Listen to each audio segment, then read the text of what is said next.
정부가 오늘 공청회를 열어 국민연금 재정계산 추계 결과와 개선 방안을 발표합니다. 최근 더 많이 내고 더 적게 받게 된다는 개선안 일부가 흘러나오면서 여론이 급격하게 들끓었는데요. 온 국민의 노후가 달린 국민연금, 근본적 해법은 뭔지 자세한 이야기 나눠보겠습니다. 한양대 경제금융대학 이정환 교수와 함께합니다. 교수님, 어서 오십시오. 예, 안녕하십니까? 네. 국민연금 개선안을 두고 지금 논란이 아시다시피 상당히 지금 뜨겁습니다. 오늘 개선안이 공개되는데 지금까지 제기됐던 여러 가지 문제들 교수님께서는 좀 어떻게 보셨나요?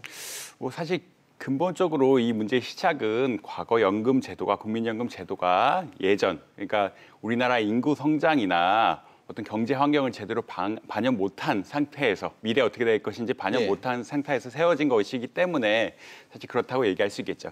흔히 말해서 이런 방식을 부가식이라고 이야기하는데요. 부가식은 어떤 것이냐? 월급의 일정액을 적립하고 나중에 월급의 비율로 받아가는 이런 정책인데 이런 정책은 굉장히 취약한 측면이 있습니다. 인구가 감소하거나 이자율이 낮을 때, 시장 이자율이 낮을 때는 굉장히 취약한 측면이 있습니다.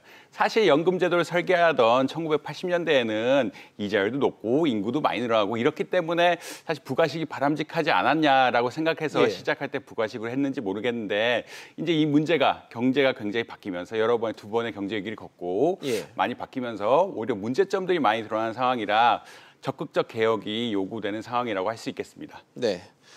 지금 고갈 시점이 당초 2060년에서 2, 3년 정도 앞당겨질 것으로 예측이 되면서 국민연금 개선이 필요한 이 근본적인 의문이 지금 제기되고 있는 상황인데 연금 고갈 시기를 늦추는 데 지금 방점을 두고 있다고 이번 개편안을 봐야겠죠? 예, 맞습니다. 사실 연금 고갈 시기를 늦춘다, 이런 여러 가지 컨센서스가 있는데 연금을 고갈시키지 말아야 된다 이런 컨센서스 굉장히 많아요. 특히 경제학자들은 이 연금을 고갈시키면 흔히 말하는 완충, 갑자기 경제가 안 좋아지거나 연금의 수익률이 안 났을 때 이때 어떻게 대처를 하느냐 이런 것들이 문제가 될 수 있기 때문에 연금을 고갈시키지 말아야 된다. 혹은 연금 고갈시키를 굉장히 늦춰야 된다. 이런 것에 대한 논의가 활발하게 진행되고 있고요. 결국 이렇게 하려면 어떻게 해야 되느냐? 적게 가져가고 많이 내고 늦게 받아가고 늦게까지 내고 이러한 식으로 밖에 개편이 진행돼야 되지 않느냐 이런 것에 대한 논의가 아마 계속 진행될 것이라고 예측되고 있습니다. 알겠습니다. 지금 논의되는 개선안을 보면 지금 방금 말미에 말씀하신 것처럼 결국 더 늦게까지 납부를 하고 지급 율을 더 높인다거나 이런 부분이 좀 거론이 되고 있는데 현실적으로는 여러 가지 방안 중에서 어떤 방안이 좀 맞다고 판단하시나요? 사실은 연금 고갈을 늦출 수 있는 모든 방안이 타당한데요.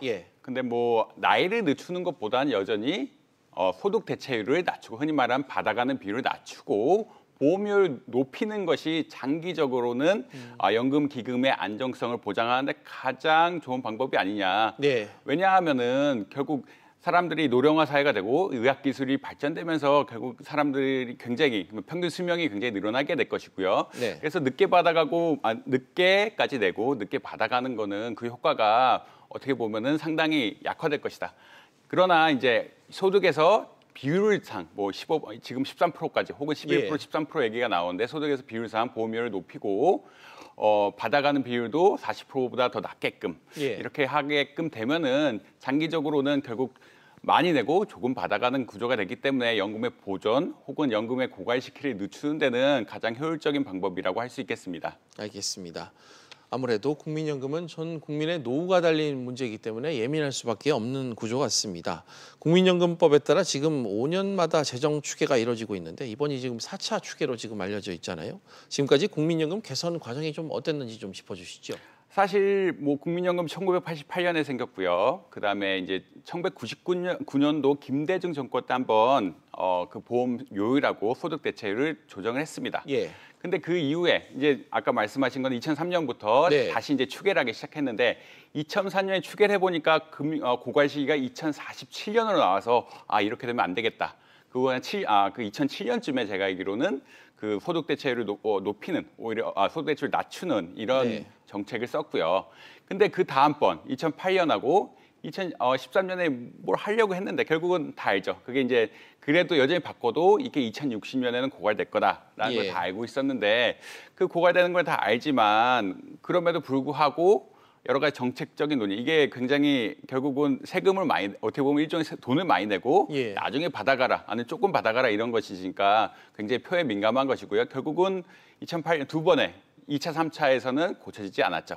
이번이 4차인데 이번에 예측하기로는 2057년에 이게 고갈될 것이다. 예전보다 빨리 고갈될 것이라고 하고 있고, 그에 따라서 적절히 정책을 개선하려고 노력을 하겠지만 결국은 이제 투표가 관련이 있고 지지율하고 관련이 있는 사안이기 때문에 함부로 고칠 수는, 또 쉽게 고칠 수는 없는 사항이라고 할 수 있겠습니다. 예, 뭐 이렇게 불만이 여러 가지로 고조되면서 국가가 지급을 보장하는 이 공무원 또 군인연금과의 형평성 논란도 지금 계속해서 나오고 있죠.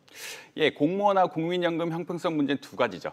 처음 문제는 뭐냐? 결국은 조금 내고 공무원들이 많이 가져가는 게 아니냐. 예. 근데 이 부분은 사실 2015년쯤에 조금 해결이 됐습니다. 그때 한 30% 정도 더 내고 한 10% 정도 덜 가져가게끔 돼서, 예. 물론 이미 받아가는 사람은 적용이 안 되지만 2016년부터 임용하는 사람들 혹은 취직이 되는 사람들은 이제 그런 것이 적용이 되고요. 예. 두 번째 문제는 세금이 공무원 연금이나 군인 연금에는 세금으로 보전해 주겠다. 근데 국민연금은 그러한 조항이 없어서 예. 우리가 낸 돈을 나중에 못 받아가는 것이 아니냐, 이런 우려가 있기 때문에 사람들이 이러한 조항을 어떻게 보면 국민연금에 넣어야 되는 게 아니냐라고 이야기하는데, 사실은 이게 뭐 보장해 준 나라가 많지는 않아서요. 네. 이게 상당히 논쟁거리라고 할 수 있겠습니다.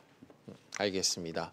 국민연금 고갈을 앞당기는 또 요인 중에 수익률 문제도 좀 지적하지 않을 수가 없습니다. 연간 1%대 수익률마저 지금 깨지는 게 아니냐, 이런 저희가 보도도 했었는데, 초라한 이 국민연금 수익률 해외와 비교했을 때는 과연 실태가 좀 어떻습니까?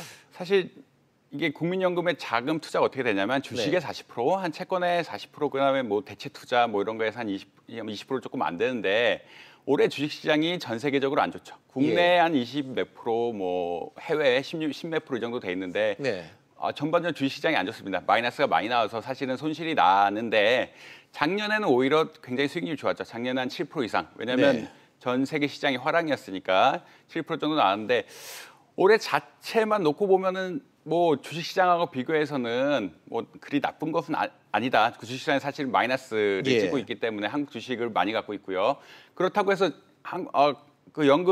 국민연금이 팔 수 있느냐, 우리나라 주식을 시장에 팔 수 있느냐, 그건 또 안 됩니다. 왜냐하면 지분이 5% 이상, 5% 정도 되고, 이거를 갑자기 팔아버리면 시장에 큰 충격을 줄 수가 있어서 네. 가격을 오히려 시장 전체를 흔드는 결과가 낼 수 있기 때문에 어느 정도 주식시장에 나타나는 충격들은 받아들여야 되기 때문에 0%대 뭐 사실 뭐 나올 수 있는 수치라고 생각합니다. 근데 작년에 좋았고, 근데 뭐 해외하고 비교해 보면 작년에 뭐 캐나다, 미국이 좋게 나왔다 이런 얘기가 있는데, 캐나다, 미국은 조금 연금제도 다르죠. 어떤 측면에서 다르자면 아까 말씀드린 연금제도의 다른 스트림 하나가 있는데, 그건 적립식 연금제도라고 얘기하는데요. 적립식 연금제도는 자기가 돈을 적립해 놓고 그 돈을 투자를 해서 나중에 그 투자 수익금을 찾아가는 제도인데, 예. 투자 수익금을 찾아가다 어떻게 할 수 있느냐, 자기의 투자 성향에 따라서 굉장히 리스키하게 혹은 덜 리스키하게 자기가 조정을 할 수가 있습니다. 예. 국민연금은 훨씬 제약이 있고요. 그 말은 굉장히 안정적으로 포션을 가져가야 되기 때문에 거의 0% 아래로는 수익을 잘 안 나게끔 이렇게 유도를 하는데, 미국이나 캐나다 시스템 같은 경우에는 굉장히 적극적으로 투자할 수 있는 기반이 있기 때문에 미국, 캐나다가 작년 11% 정도로 나고 우리나라가 7% 나서 미국, 캐나다가 굉장히 잘한 게 아니냐, 그렇게 단순 비교하기는 좀 힘들고요. 그쪽은 훨씬 더 리스키할 네. 수가 있으니까요. 근데 뭐 올해 0% 나서 뭐 잘못한 것 같다라고 이야기하는 사람들도 있지만, 시장 상황을 비교하고 우리나라 전반의 어떤 금융시장에서 국민연금 차지하는 네. 그런 걸 생각해 보면은 그렇게 심하게 비난할 것이냐. 물론 지금 뭐 국민연금 공단 임원들이 잘 있지 않고 뭐 네. 지금 선임 과정에 문제도 있고 이런 거기 때문에 많은 사람들이 문제를 지적하지만, 꼭 그렇게 이야기해야 되는 것은 좀 다른 상황인 것 같습니다. 수익률 부진에 여러 가지 좀 원인과 배경이 자리하고 있다. 뭐 다른 나라와는 또 운용 구조상의 차이도 있다. 이런 얘기를 좀 해주신 것 같고요. 한편으로는 지금 말씀해주셨던 그 말미에 그 운용 본부장 자리가 지금 공석이다. 운용 인력들이 좀 모자란다. 뭐 이런 지적을 좀 해주셨는데, 수익률 부진 문제를 좀 이 부분과 관련지어 좀 해석할 수도 있을까요?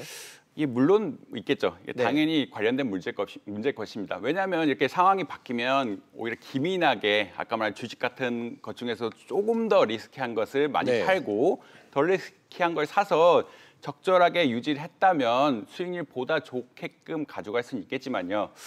뭐 근본적으로 이렇게 뭐 된 이유를 생각해 보자면 왜 임원들이 없느냐? 결국은 뭐 첫 번째 임원 자체는 뭐 국민연금 굉장히 뭐 말이 좀 그렇지만 연봉이 좀 안 좋고 그다음에 다음에 취직하기가 산하단체 취직하기가 너무 어려워서 임원급으로 갈 사람들이 꺼린다라는 주장이 있고요. 그다음에 이번에 전주로 2016년에 국민연금공단이 전주로 이전하면서 많은 인력들이 빠져나가니까 왜냐하면 전주는 너무 멀리에 있는 데다가 전주 바깥쪽에 국민연금공단이 있습니다. 그러니까 이제 서울에서 사는 사람들이 이제 다른 쪽으로 빠져나가기 시작하면서 인력 공백이 생겼는데 그렇다면 이제 인력을 충원하기 위해서는 다른 인센티브를 좀 더 줘야 되는 게 아니냐. 지방에 갔다면 뭐 임금을 조금 더 보완해 준다든지 아니면 임원들에 대해서도 임금 측면에 조금 더 보완해 줘야 인력들이 모여가서 이제 적극적으로 투자 결정을 할 수 있게 이런 환경이 조성될 수 있지 않겠느냐라고 생각할 수 있겠습니다. 알겠습니다. 마지막으로 미래 세대를 위한 이 국민연금 개혁의 필요성은 지금 누구나도 지금 공감을 하고 있습니다. 이제 오늘 공론화 과정을 거쳐서 결정을 내릴 텐데 결정이 좀 여러모로 쉽지는 않을 것 같지만 어떻게 좀 결론이 날지 좀 전망을 하고 계신지요? 사실 이게 사람들이 가야 되는 방향은 다 알고 있습니다. 세금을 어쨌든 국민연금을 많이 내고 조금 받아가야 된다. 근데 당장 돈을 많이 내야 되는 사람들이 이것을 받아들일 수 있느냐? 특히 미래에도 이러한 경향성이 더 지속될 거기 때문에 왜냐하면 인구도 더 줄고 노령화가 더 심하게 될 거라는 얘기는 앞으로 보험료를 올라가고 후속 대체율이 더 떨어질 것인데 이거를 감내할 수 있느냐 이것에 대해서는 사실 정치적인 결단이죠. 어떻게 보면은 경제적으로는 이미 결론이 나 있는 문제인데 올리지 않으면 고갈되는 사태는 굉장히 부정적인 영향을 미칠 수 있어서 사람들이 피하려고 하고요. 경제학자들이. 근데 이제 고갈되지 않게끔 유도를 하려면 결국은 보험료를 올리고 소득 대체율을 낮추는 수밖에 없는데 그런 컨센서스는 있지만 이걸 어떻게 진행해야 돼? 이게 실제로 정치적으로 어떻게 영향을 해야 되느냐? 이것은 조금 어떻게 보면 정치가들의 몫이죠. 경제학자들의 결론은 사실 어느 정도 나 있는 것 같습니다. 알겠습니다. 지금까지 한양대학교 경제금융대학의 이정환 교수와 이야기 나눠봤습니다. 오늘 말씀 감사합니다. 감사합니다.